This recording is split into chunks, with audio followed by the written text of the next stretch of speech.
For over 400 years, the armies of Kairos the Overlord have swept across the known world.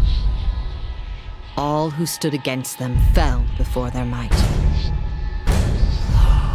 Even the Archons, women and men of immense power, were forced to kneel, chained to the Overlord's will. Hello everyone, I'm Gabriel. I want to thank you all for sticking by with the channel.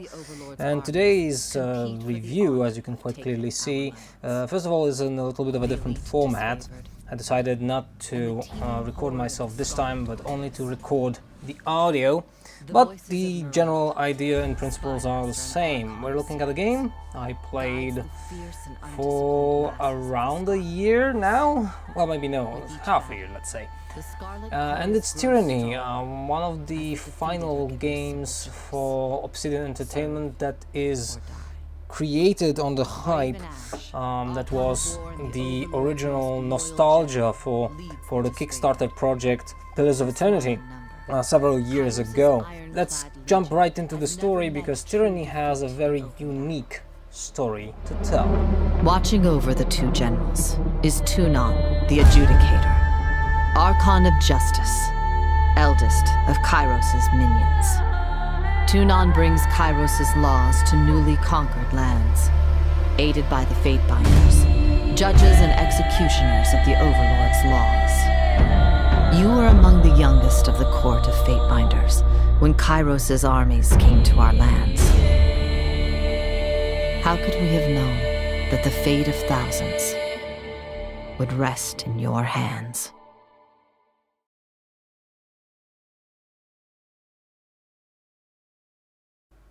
In the game you start as a Fatebinder, a person who has the ability to resolve disputes between people. You're actually a person from the court of Archon called Tunon, who's a very important person, an Archon, which means he's a very powerful magical being, who serves the Overlord. The Overlord in Tyranny is called Kairos, and it's a very important person for this game, because Tyranny as a game isn't exactly about being a hero. No, definitely not. Tyranny is about being an agent of power in a world that is corrupt and most of all is under the conquest of the Overlord. When you think Sauron, you think that's the evil guy. Tyranny tries to see the fantasy tropes, fantasy genre in its most diabolic way, trying to see what can happen to a world if the evil guys win. In the story, you're actually thrown into the moment of history where the conquest is about to end. The forces of Kairos are actually attacking the only known free part of the world. The world is called Terratus. And you're part of this conquest on the attacker's side. How this will resolve depends only on you. The biggest elements of the story that Tyranny tries to say and communicate to you are the characters, which is your companions, because this game is based on party level. So you actually, there are people who join you on in your adventure, and by interacting with them, you get to know their agendas, you get to know their character, and in the end, you get to like them or not. The power of Tyranny is in that, like most of the games ever, of these types of games, isometric games, it's kind of a part of their charm that you talk with these people, that they interact with each other. And that's something that Tyranny does very, very well. The other thing is this gruesome world you have the ability to explore. A very important element is that you can play as a character who is very much defined by your choices at the very beginning. You can be a male, you can be a female, you can choose the appearance of your character, and most certainly you can choose your background, which determines how other characters are interacting with you. You can be a low-born person, you can be a guild apprentice, a war mage, a diplomat. There's quite a lot of these. And certainly, which is most important in the very beginning of the game, you have also this conquest element, which allows you to predefine your choices in the first few years of the conquest that happened in the tiers, because we're actually trying to conquer that land. All in all, the story of Tyranny is its most important and selling point, which is why I don't want to even go very deeply into it, because there's a lot of reading in this game. There's a lot of interaction that happens, and it is communicated in a very good, very positive way. I highly recommend, if you are into role-playing games, Tyranny is something definitely for you. With one maybe exception, which is kind of a joke on my part. If you're the guy or girl who likes to be very, very good in these games, then Tyranny is not for you, because every choice in this game you make, be it in the conquest, be it later on in the game, has consequences. And all of these, most of the time, from some perspective, can be seen as negatives, as shadows that you cast around you, making other people actually hate you, more or less.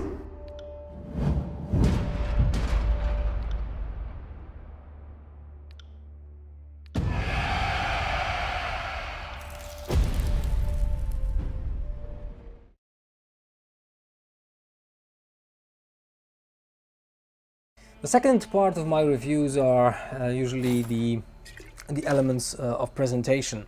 Tyranny is a game that is based on a formula that Obsidian created with Pillars of Eternity. We see, first of all, it's powered by Unity, which is a very good software for today's hardware. It's very much based not on 3D, but on the immersion you get from two things, which is the animation of the characters and the painted background, because this game is in various moments is actually being painted. You are walking around in environments that are crafted in such a way that they aren't models in the sense of 3D. They are in an isometric view, and your characters, even if they are, because they are 3D models, they move in the environment. I highly recommend playing this game on the widest screen you can possibly get, and certainly trying to see the amount of detail that is put into these environments, because this is something that creates the atmosphere of this game and tries to communicate it very well. Does it do a good job? I think yes, but I can be a little bit biased, because I'm very biased towards games that try to recreate the formula of Baldur's Gate. Found those to be mostly enjoyable, even if I finally haven't played Pillars of Eternity to the end of that game. Then there's also the music, then there's the voice acting, and certainly I have to mention in Tyranny, I have to mention the narrative that is communicated through the written text.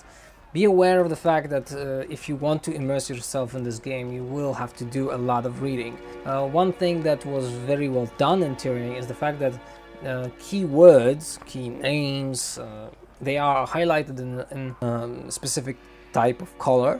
And when you move your cursor on them, a little pop-up shows a window that has the definition of that character or of that situation, which is very helpful if you want to play the game.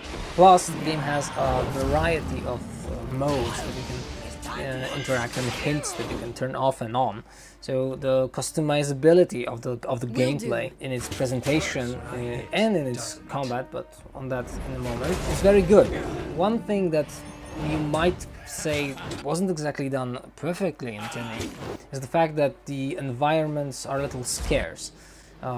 There is like 2 or 3 dungeons that look virtually the same, because they are in the same was on that kind shelf. of Must be land, I would say, but at the same time, the variety Let's check could it have out. been better for a game of this caliber, I'd say. Whether that will be something that will bother you, it's very hard to say. Sorry. Presentation, in my opinion, of Tyranny for the type of game this is, and for the budget and used for this game, I think it's quite fine, and you can be quite certain that your money isn't going into trash bin when you're buying this game for its aesthetical way of presenting its story.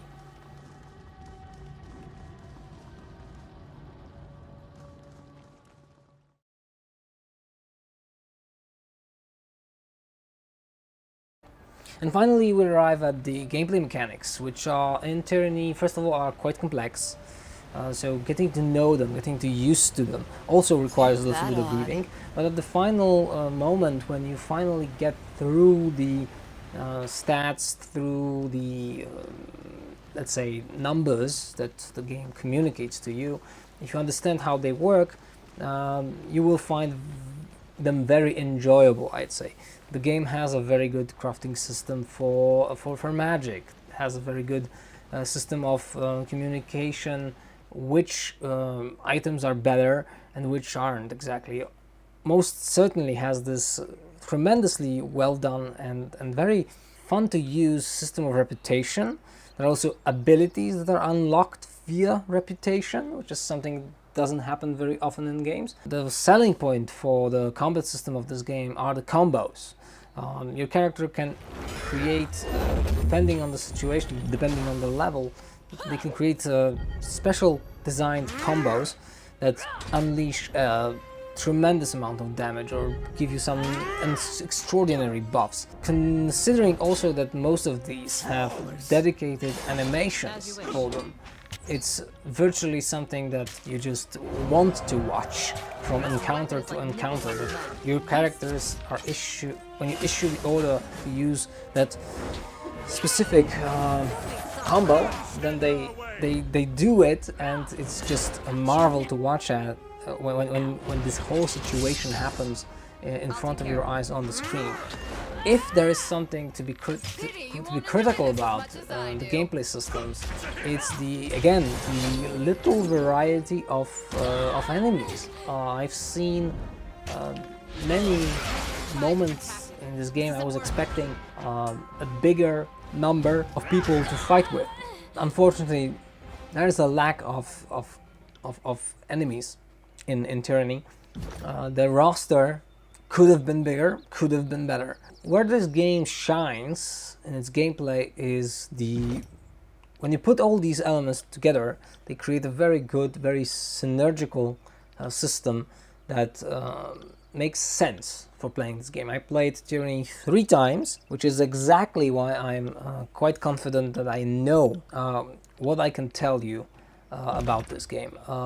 Considering I played over 175 hours of Tyranny, I know what I'm talking about, and I'm quite sure that my overall view on the gameplay systems in Tyranny is solid, and I can assure you that it is for some people. What is it you need? It's exactly what they are looking for. I have a great deal of ambivalence regarding the Scarlet Chorus. Narad is worse than Kairos, yet many in the chorus were my countrymen. Most of them fighting because they will suffer worse indignities if they do not.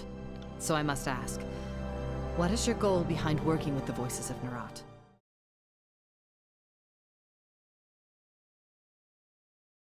Finally, let's say Tyranny is a game that most of all communicates its story through 3 things. The narrative, the characters, and the gameplay systems, which are enhanced by the way that this visual, the visuals of the game are presented.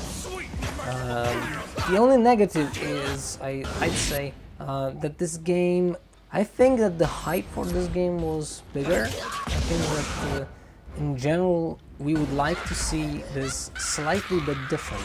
It's hard to sell this game as a nostalgia-based game when the nostalgia was okay when Pillars of Eternity was done. Tyranny is here, and there's several more games that try to get the same type of experience. Tyranny does it quite well, but it's not on the level many people would like to have.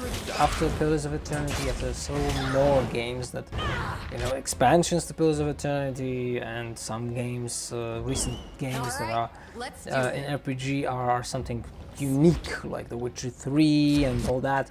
Tyranny is a little bit overshadowed by these titles. Is it worth your money? I say yes. If you want a numerical evaluation, this is a 6.5 to 7 out of 10 game. In its highlight, I would say even 8. Should you play it? If you're an RPG fan, I believe it's a title that should be in your collection, but not necessary. You can live in a world where you haven't played Tyranny. Consider this game. I'd say that much, because it's a good game, it's a solid game, it's a solid experience that will make you feel the world that it tries to communicate. I don't know if there will be Tyranny 2, there is certainly potential for it, but I don't think we will see it very soon.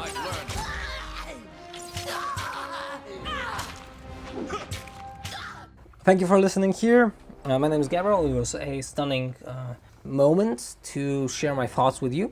I hope you will join me on some more adventures on the channel, or browse what I have created over the years on this little corner of the internet that is Gabriel Gaming. Thank you for your time. See ya.